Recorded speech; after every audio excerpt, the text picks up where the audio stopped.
안녕하세요. 축구 전문 기자 한준입니다. 11월 9일 리버풀을 중심으로 흥미로운 이야기들이 나오고 있습니다. 한국의 공영방송 KBS가 손흥민 선수의 부상 그리고 2022 월드컵 참가 문제에 대한 취재로 영국을 방문했는데요.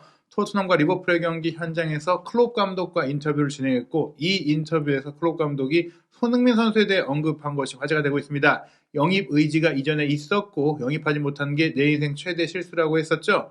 그런 가운데 세계적인 스포츠 웹진 디 애슬리틱이 충격적인 독점 보도를 했습니다. 리버풀의 현재 소유주가 매각을 결정했다. 매각할 대상을 찾고 있다는 이야기입니다. 리버풀이 막대한 자금을 투자받게 될 수 있을지, 그리고 그 자금을 통해 클롭 감독이 손흥민 선수를 영입하는 일이 있을 수 있을지, 디 애슬리틱의 리버풀 매각 상황 비하인드 스토리 독점 보도 내용과 손흥민 선수와 연결된 클롭 감독의 이야기 총정리해드리겠습니다. 세계적인 스포츠 웹진의 디 애슬레틱이 먼저 디 애슬레틱의 자체 운영 팟캐스트를 통해 리버풀의 운영진인 FSG에서 매각을 결정했다라고 소식을 전했고 이후에 상세한 내용을 담은 독점 컬럼 공개됐습니다. 이 컬럼 내용부터 살펴보면 좋을 것 같아요. 이 컬럼의 주요 내용을 통해서 어떤 일이 벌어지고 있는지를 상세히 알 수 있거든요. 핵심적인 부분들 해석해서 소개해드리겠습니다. 디 애슬레틱이 영국 시간으로 11월 8일 단독 보도했는데요. 리버풀 매각 결정, 리버풀 for sale이라는 얘기예요. 현재 리버풀의 소유주인 팬웨이 스포츠그룹, 줄여서 FSG가 리버풀을 매각하기로 결정한 사실이 영국 내에서 큰 충격을 야기하고 있다. 리버풀과 같은 빅클럽을 인수할 기회는 흔치 않으며 축구계 전체의 판도를 바꿀 수 있는 일이다. 어떤 형태의 계약이 되든 전 세계적인 관심을 받을 것이다. 그렇다면 FSG는 왜 이 시점에 리버풀 매각을 결정했을까? 누가 리버풀을 인수할 수 있을까? 2015년 이후 리버풀의 운명을 바꾼 위르겐 클롭 감독의 거취에는 이 결정이 어떤 영향을 미치게 될까? 굉장히 궁금한 이 부분들을 소개해준 기사입니다. 우선 디 애슬레틱이 취재해서 알게 된 사실을 정리했는데요. 최종적으로 매각이 이루어질지는 불확실하지만 인수에 관심이 있는 이들을 위한 프리젠테이션이 제작된 것은 사실이다. 이 과정을 골드만삭스와 모건 스탠리가 지원했다. FSG는 디 애슬레틱 측에 최근 프리미어리그 구단의 소유권 변경 및 그에 대한 소문이 여러 차례 있었으며 리버풀 소유권에 대한 문의를 꾸준히 받고 있다. 리버풀의 이익이 되는 일이라면 올바른 조건이라는 전제 하에 새로운 주주의 인수를 고려할 것이라고 우리는 이전에도 이야기를 했었다. FSG는 리버풀이 경기장 안팎에서 성공을 거두기 위한 최선의 노력을 하고 있다. 이렇게 회신했다는 거예요. 취재한 내용을 문의했더니 부인하지 않은 겁니다. 다만 이게 지금 와서 새로운 일이 아니라 원래도 우리는 그런 인수의 제안에 열려 있었는데 그전까지는 마땅한 상황이 아니었고 이제는 그런 상황이 된다면 이제 들어볼 수 있다라는 똑같은 그 상황일 뿐이다. 이렇게 얘기를 한 거예요. 사실 이전에는 하지만 이런 상황들에 대해서 조금 더 적극적으로 부인했는데 이번에는 부인하지 않은 것이 분명히 차이라고 할 수 있겠습니다. 그렇다면 갑자기 리버풀이 왜 이 시점에 매각을 결정했는가? 많은 분들이 아시다시피 리버풀이 현재 성적적으로 부진하잖아요. 이것이 영향이 있다고 볼 수 있겠는데요. 그 내용 서사적으로 살펴봅니다. FSG가 리버풀을 언제 매각할 것인가에 대한 질문은 늘 있었다. 지난 2010년 FSG가 리버풀을 3억 파운드, 약 4,724억 원에 인수했을 때는 감정적인 동요가 그렇게 크지 않았다. 유럽 축구계에서 전설적인 구단 중에 하나가 재정난을 겪어 헐값에 시장에 나온 것은 환상적인 비즈니스 기회로 여겨졌을 뿐이다. FSG는 경기장 안팎에서 리버풀을 변화시키는 데 큰 역할을 했다. 축구 클럽에 투자하는 다른 투자자들과 마찬가지로 존 W. 헨리 역시 성장의 기회는 물론 축구 비즈니스에 대해서 잘 이해하는 인물이었다. FSG는 리버풀의 돈을 단돈 1원도 챙기지 않았다. 결국에는 엄청난 수익을 낼 수 있다는 것을 잘 알고 있었다. FSG는 그동안 리버풀의 인수 및 투자 시도에 대해 고려 중이라는 입장을 취해왔다. 그로 인해 전 세계의 수많은 투자 그룹이 리버풀 인수에 관심을 보였다. 2015년에는 중국 기업이 안필드 구장 메인 스탠드 명칭권 협상을 벌였으나 결렬됐다. 2016년에는 중국의 건설 기업이 헨리 구단주에게 인수 제안을 하기도 했지만 FSG가 결국 거절했다. 2018년에는 리버풀의 2대 주주인 톰 베르너가 아부다비에 본사를 둔 셰이크 칼레브 빈 자예드 알 네하얀과 뉴욕에서 20억 파운드 규모의 인수 제안을 논의했으나 자금 증빙 자료가 부족했다. 그래서 헨리 구단주에게 보고되기도 전에 신뢰 불가 판단이 내려져 협상이 이어지지 못했다. 이렇게 인수 제안도 있었고 FSG가 먼저 움직인 적도 있었지만 결국 무산됐다는 점에서 리버풀은 매각서를 부인해왔다. 그러나 FSG는 투자자들의 리버풀 인수에 대한 생각에 늘 관심을 열어두고 있다. 리버풀이 FSG가 인수하면서 극적인 변화를 맞았고 또 그때보다 지금 유럽 축구의 비즈니스 상황, 유럽의 빅클럽들의 이제 인수 상황들이 가속화되면서 구단 가치도 많이 올랐잖아요. 10년이 지난 현 시점에서 축구단의 가치가 정말 비약적으로 올라갔고 특히 프리미어리그 구단들의 가치가 올라갔기 때문에 투자한 금액 이상을 충분히 회수할 수 있으니 계속해서 운영하는 것보다 매각하고 그 돈을 챙기는 게 낫지 않겠느냐라고 생각할 수 있는 흐름이 됐다는 겁니다. 근데 이전에도 제한이 있었는데 왜 지금인가? 이전에도 적지 않은 돈이 있었는데 물론 뭐 자금 증빙 부족이라든지 여러 가지 이유가 있었겠지만 왜 지금 이 얘기가 나왔느냐? 일단 리버풀에 3억 파운드를 투자한 FSG는 지난 12년 동안 구단 가치를 10배 이상 불렸다. 현재는 30억 파운드로 4조 원가량을 최소한 이제 호가하는 그런 리버풀의 가치죠. 지난 5월 달에 미국 경제지 포브스가 리버풀의 구단 가치를 실제로 36억 파운드로 평가했으니까 5조 원에 달하는 돈입니다. 유럽의 슈퍼리그가 시행됐다면 FSG가 리버풀을 매각하지 않았을 것이다라는 추정을 설득 적이 있다. 슈퍼리그가 시행됐다면 훨씬 더 많은 돈을 리버풀이 벌 수 있었을 테니 구단 가치가 더 올라갈 수도 있고 이 구단을 매각하는 것보다 더 많은 수익을 낼 수도 있으니까 뭐하러 파냐? 물론 팔아도 돼요. 더 비싸게 팔면 되니까 지금보다 가치가 올라갈 것이니까 어찌됐거나 리버풀을 소유하고 있는 FSG 입장에서는 유럽 슈퍼리그가 시행되는 것을 반기고 있었는데요.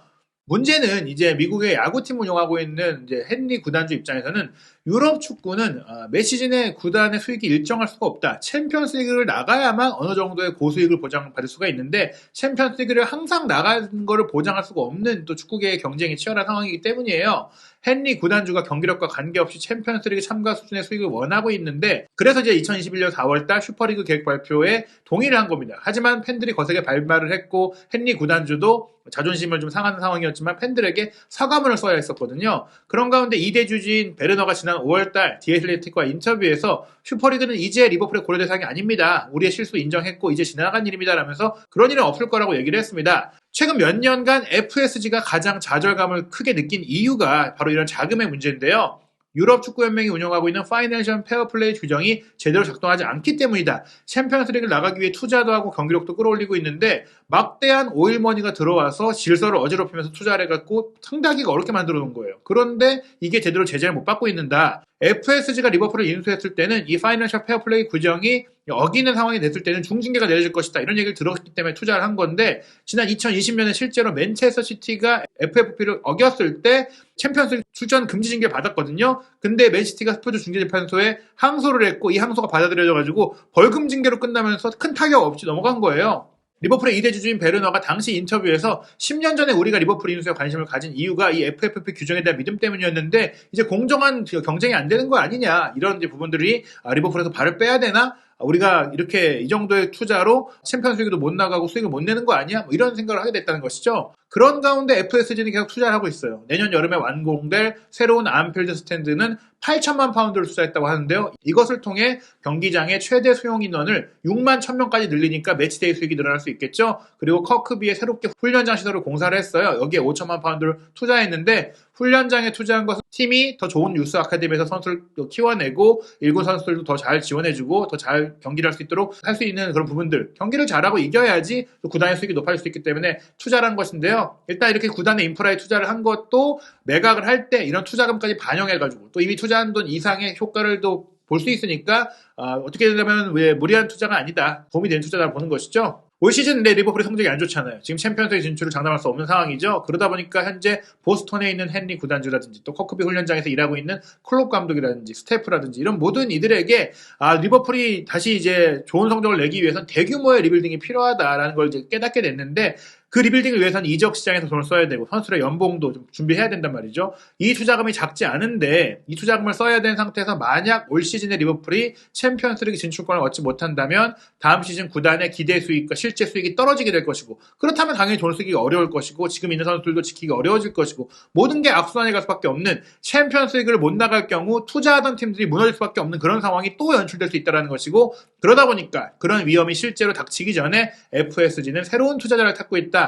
리버풀을 팔아야겠다라고 결정을 한 겁니다. 챔스 진출에 실패하고 나서 움직이면은 구단 가치도 떨어지고 여러 가지로 불리해질 수 있으니 그런 일이 이루어지기 전인 지금에 매각을 하겠다는 것이죠. 물론 구단을 완전히 매각하는 게 아니라 일부 지분을 매각해서 지분을 나눠주고 본인들이 운영권을 또 가져가는 그런 상황도 될 수 있겠지만 완전히 매각하고 손을 떼는 것에도 연결되어 있다고 합니다. 즉 리버풀을 완전히 떠날 수 있는 것도 부인하지 않고 있는데 지금까지는 항상 부인했지만 지금은 그렇지 않고 있다. 적당한 가격이라면 FSG가 이제 리버풀을 완전히 떠날 가능성도 있다라는 겁니다.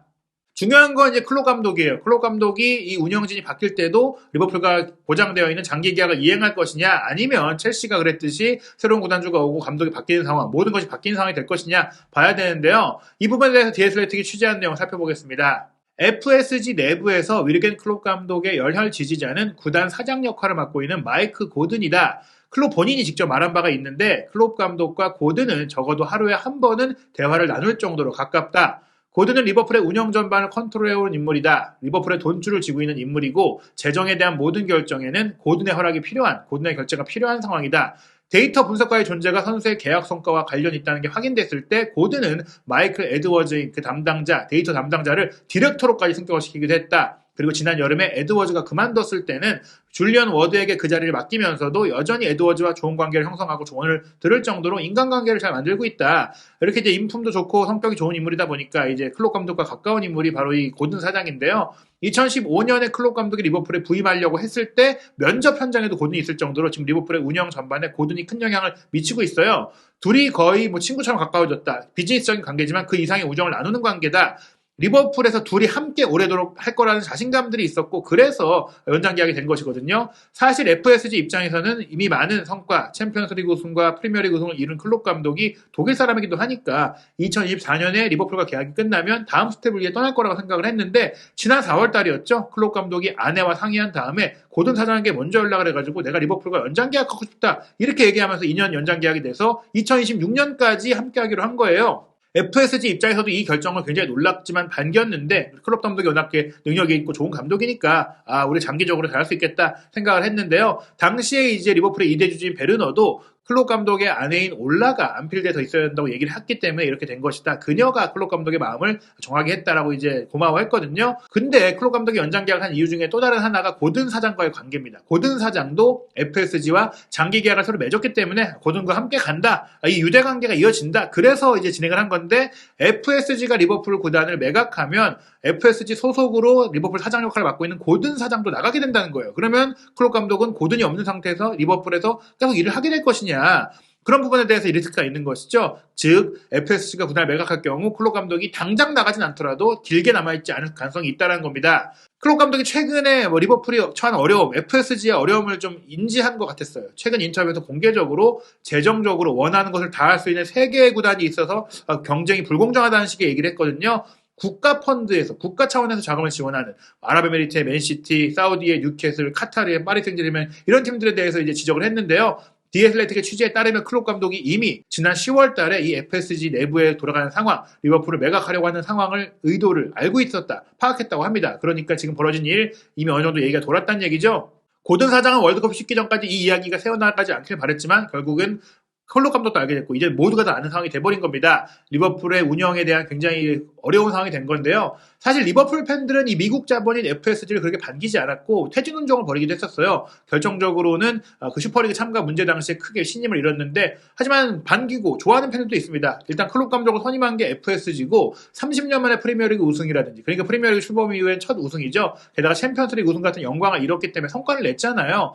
구단의 암흑기를 좀 넘어서서 구단의 부진한 시간을 넘어서서 최전 성기를 다시 이끌어왔기 때문에 이 운영진에 대해서 마냥 비판만 할 수는 없는데 티켓 가격을 높이 올렸고 또 리버풀이라는 이름을 항표로 등록해서 사업적으로 이용하려고 했었고 또 코로나19 기간에는 팬데믹을 이유로 많은 직원들을 해고했고 또 슈퍼리그를 참가하려고 했던 부분들 때문에 지역 정서에 좀 반하는 행동으로 인해서 비판을 많이 받았거든요. 게다가 이제 장부 균형 문제 때문에 리빌딩을 하고 선수 영입을 해야 될 때 적극적이지 못했다. 클롭 감독을 위한 영입 지원이 충분하지 못했다는 비난들이 있었는데 누네스를 영입하긴 했지만 사실 그 부분보다는 미드필드를 보강했어야 되는데 지금 주력 선수들이 나이도 들어가고 있고 새로운 젊은 피가 필요하고 역동성이 필요한데 그런 부분들을 인지하고 있다가 결국에는 보강을 못했잖아요. 그런 과정 속에서 올 시즌에 부진한 이유가 결국엔 중원에 있었다는 게 드러나니까 운영진에 대한 실책이 지적되고 있거든요. 클롭 감독이 필요로 하는 전면 리빌딩을 고려한다면 리버풀이 현재의 구단 운영 운영진을 통한 자금으로는 어렵다. 새로운 구단주가 들어와서 자금력을 키워줄 수 있는 상황이 된다면 팬들이 반길 수도 있는데 문제는 그 자금의 출처예요. 어떤 투자자가 올 것이냐.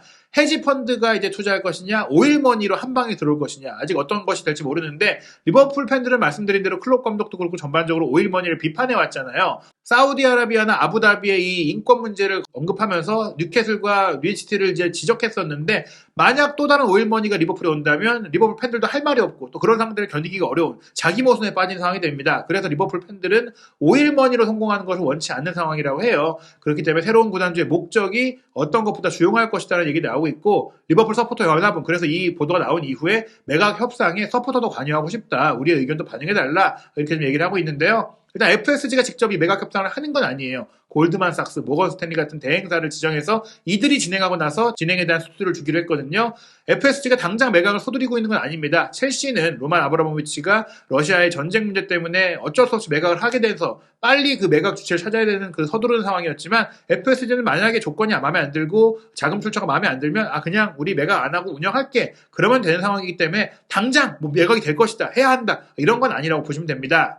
그런 과정 속에 많은 소문들이 나오고 있는데요. 공신력 있는 매체의 소문들을 리버풀 소식을 전문으로 다루는 트위터 채널 안필드 에디션에서 소개했는데요. 더 타임즈의 로턴 기자는 재정 전문가들에 따르면 또 다른 미국인 구단주가 리버풀을 인수할 가능성이 가장 높다. 헨리 구단주도 미국 출신인데 중동 자본보다는 미국 쪽일 가능성이 높다. 물론 데일리 미러에서는 중동 지역, 서아시아 지역의 비즈니스 매체인 아라비안 비즈니스를 이제 인용해서 50억 달러에 달하는 규모의 인수 의향을 두바이에서 이제 갖고 있다. 6조 원 가량이 되는 이 돈을 두바이 쪽에, 아부다비와 두바이가 뭐 같은 곳이긴 하지만 세력이 다르니까 그쪽에서 이제 들어오고 있다는 얘기가 있습니다. 일단은 보스턴 셀틱스의 구단주인 스티브 팔류카도 인수에 관심을 갖고 있고 뛰어들 수 있는데, 첼시 인수에 관심을 보였던 리케츠 패밀리라든지 또 다른 공동 자본인 바레인 국부펀드는 관심이 없다고 하니까요. 계속해서 새로운 소식들, 어떤 그 인수 대상자가 나오고 있는지가 업데이트가 이제 되고 있는 상태입니다. 그런 가운데 클롭 감독이 말씀드린 대로 KBS와의 인터뷰에서 손흥민 선수의 부상 상태에 대해서도 얘기했고, 손흥민 선수에 대한 개인적인 얘기도 했는데요. 월드컵에 이제 나올 수 있을 것이다라고 들은 것 같다라면서 손흥민 선수와 연락을 했는지는 모르겠지만 이런 얘기들 전하고, 또 하나의 그 인상적인 멘트가 제 인생에서 가장 큰 실수 중에 하나가 손흥민 선수를 영입하지 못한 것입니다. 그는 월드클래스 선수이고 한국 선수들이 자랑스러워할 만한 세계 최고의 공격수입니다. 뭐 이렇게 좋은 얘기를 많이 했어요. 덕담이긴 하지만 과거 도르트문트 레전드들이 얘기했듯이 클롭 감독이 손흥민 선수를 영입하려고 추진했는데 이루지 못했었고, 리버풀에 와서도 원했자고 하지만은 제대로 된 협상을 가지지 못했잖아요. 특히 지난 여름 같은 경우에는 풋볼 런던의 알레스테어 골드 기자가 만약 토트넘이 챔피언스리그 진출권을 얻지 못했다면 리버풀이 엄청난 거액을 써서라도 손흥민 선수 영입을 뛰어들려고 했다, 뭐 이런 얘기까지 했거든요. 마네 선수가 바이에른 뮌헨으로 이적한 상황도 있었기 때문에 충분히 가능했던 일이지만, 토트넘의 챔피언스리그 진출에 성공하고 콘테 감독 체제에서 손흥민 선수도 만족하고 또 레비 회장이 토트넘의 영입 자금도 지원을 하면서 다 없는 얘기가 됐지만, 지금 이제 상황이 급변하고 있어요. 클롭 감독이 이렇게 얘기를 했던 것은 지금까지 손흥민 선수를 둘러쌌던 클롭 감독의 호감이나 이적 의향에 대해서도 좀 인정해주는 그런 멘트라고 할 수 있겠거든요. 최근에 토트넘이 챔피언스리그 진출이 어려워질 수 있다라는 경기력의 문제와 성적 문제가 드러났을 때 유럽 매체에서 레알 마드리드가 손흥민 선수에게 관심을 갖고 있다, 뭐 이렇게 보도했었어요. 경신력은 떨어지는 소문이긴 했는데, 그 부분에 대해서 또 다른 영국 매체는 리버풀도 그렇다면 뛰어들 수 있다. 손흥민 선수가 옮긴 상황이 된다면 리버풀이 한 5,300만 파운드 정도의 이적료에 선수를 포함한 조건으로 데려갈 수 있다. 아직 토트넘과 계약 기한도 남아있고 또 아시아 시장에 대한 마케팅 가치도 있고 여러 가지로 이제 이적 시장의 가치를 따지면은 토트넘이 뭐 1억 유로 가까이 7, 8천만 파운드 정도를 원한다면 그 돈을 리버풀이 다 낼 수는 없고 본인들이 갖고 있는 비슷한 포지션의 선수를 얹어서 교환할 수 있다, 뭐 이런 얘기들이 나온 거거든요. 일단은 클롭 감독이 원할 만한 이유가 있는데, 손흥민 선수가 클롭 감독이 팀을 상대로 무려 9골을 세 개 팀에서 넣었죠. 2012-13 시즌 함부르크 시절에 강호인 도르트문트를 함부르크가 홈에서 3대2로 이겼던 4라운드 경기, 측면에서 올라온 크로스 패스를 헤더 슈팅으로 연결하는 흔치 않은 헤더 득점으로 선제골을 넣었었고, 또 그리고 팽팽하게 이어지던 경기에서 우측면을 치고 들다가 두 명의 선수 제끼고 왼발 감차를 구석에 때려 넣으면서 3대2 승리의 결승골도 손흥민 선수가 넣었었어요. 이 경기에서 멀티골을 넣었고, 그 시즌의 후반기 맞대결 21라운드 경기에서도 도르트문트 원정에서 함부르크가 4대1로 이겼는데, 먼저 도르트문트가 선제골을 넣었지만 비슷한 페널티 에리어 우측 부근을 치고 들어오면서 왼발 가마차기 슈팅을 또 꽂아 넣으면서 2대1을 만들었고 결국 4대1 대승까지 갔는데 4대1이 된 쐐기골도 손흥민 선수가 반대편에서 넘어 들어와갖고 밀어넣는 골을 넣었기 때문에 2경기 연속 클롭 감독을 상대로 멀티골을 넣었어요. 이때 굉장히 강렬한 인상을 남겼기 때문에 함부르크를 떠나던 시절 2013년 여름에 도르트문트도 원했는데 손흥민 선수가 이제 레버쿠젠을 택했거든요. 조금 더 꾸준히 뛸 수 있는 팀을 원하기도 했기 때문인데 레버쿠젠에 가서도 2013-14 시즌 리그 5라운드 경기에서 카스트로의 패스를 받아가지고 왼쪽으로 팍 빠져나간 이후 각도가 없는 상태에서 골키퍼까지 제치고 득점을 해가지고 1대0 승리의 결승골을 넣었던 바가 있고 2017-18 시즌에는 손흥민 선수도 토트넘에 와서 프리미어리그에 왔고 클롭 감독도 리버풀을 맡고 있던 상황에서 토트넘이 리버풀을 상대로 지금 10경기 동안 못 이기고 있잖아요. 마지막으로 이겼던 게 이 경기예요. 2017-18 시즌 9라운드 토트넘의 홈경기 4대1로 이길 때 2대1을 만들었던 결승골이 됐던 골을 이제 손흥민 선수가 넣었죠. 이고 로리스가 길게 던지기 한 것, 리버풀의 로브렌 선수가 헤딩으로 걷어내려다가 빠뜨리면서 통짜로 기회가 열렸고 케인 선수가 반대에서 달려들어온 손흥민 선수를 잘 보고 밀어줬고 손흥민 선수가 엄청난 속도로 달려들어오면서 넣었던 이 골을 클롭 감독도 뭐 대놓고 너무 놀라는 표정을 보이기도 했던 그 골인데요. 지난 2020-2021 시즌 무리뉴 감독 시절에도 손흥민 선수가 리버풀 원정에서 1대0으로 끌려가는 상태에서 로셀소의 패스를 받아갖고 알리송을 깨는 니어포스트를 또 때리는 깜짝 놀랄 슈팅으로 동점골을 넣었고 아쉽게 2대1로 지긴 했지만 중요한 골을 넣었었죠. 지난 2021-2022 시즌에는 두 경기 다 2대1로 비겼는데 2대1로 지고 있던 상태에서 해리 윙크스의 스루 패스를 받아가지고 알리송 선수가 빠뜨린 공 침착하게 밀어넣어서 동점골을 넣었었고 또 후반기 토트넘이 이제 결정적으로 챔피언스리그 진출권을 얻는 과정에 상황에서 케인의 패스, 세세뇽의 컵백, 손흥민 선수의 밀어넣기가 또 나오면서 손흥민 선수가 클롭 감독을 상대로만 9골을 넣었던 그런 바가 있어서 클롭 감독이 분명히 손흥민 선수를 좀 원하고 본인의 축구 철학에 맞는 선수이기 때문에 데려오고 싶을 수 있거든요.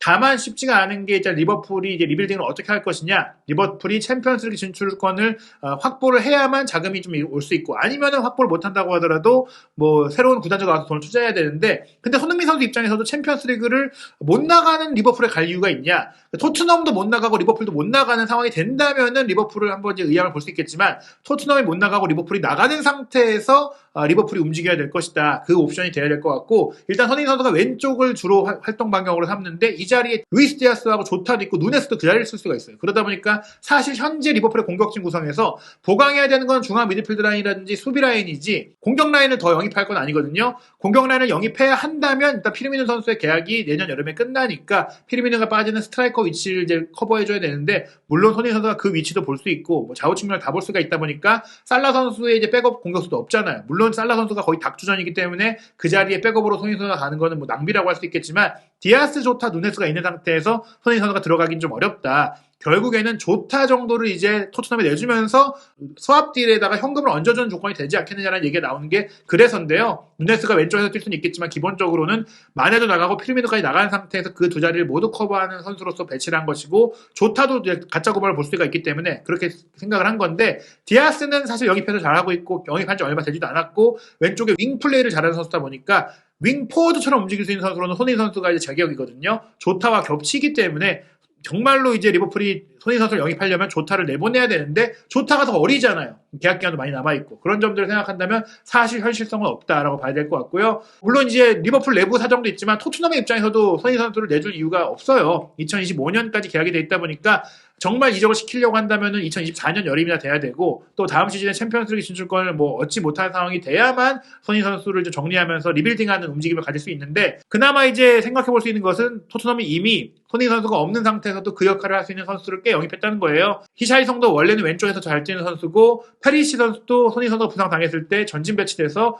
양발잡이 왼쪽 윙포워드로 경기를 잘했고 힐 선수도 기본적으로 이 자리를 보는 선수인데다가 최근에 계속해서 이제 카라스코 영입설이 또 나오고 있거든요. 손흥민 선수가 부상으로 빠져있기도 하기 때문에 1월 달에도 움직일 수 있다는 얘기들이 있는데 카라스코도 기본적으로 양발을 잘 쓰는 윙포워드이기 때문에 손흥민 선수가 이제 나간다고 해서 대체 못하는 건 아닙니다. 케인 선수 같은 경우도 이제 만약에 토트넘이 챔피언스리그를 못 나가면 이적할 것이다라는 얘기들이 나오고 있을 정도이니까 정말로 토트넘이 다음 시즌 챔피언스리그 진출에 못한다면 콘테도 나가고 손키디오도 나갈 수 있는 가능성이 아예 없지는 않다. 다만 이 두 가지 상황이 다 리버풀과 토트넘의 상황이 다 맞물리기는 쉽지 않다. 이렇게 봐야 될 것 같아요. 그나마 손흥민 선수가 클롭 감독과 제외하는 이슈가 되려면은 결국에 리버풀이 챔피언스리그에 나가고 토트넘이 못 나가는 상황이 되거나 어찌됐거나 토트넘이 챔피언스리그에 못 나가야 되는 상황이 돼야 될 텐데 현재 이제 4위 경쟁이 아주 치열합니다. 토트넘이 4위를 지키고는 있지만 한 경기를 다른 팀보다 더 했잖아요. 맨유가 쫓아오고 있고 첼시도 상승세고 리버풀도 반등할 수가 있기 때문에 현재 미국의 예측 사이트인 538에서는 토트넘의 챔피언스리그 진출 확률을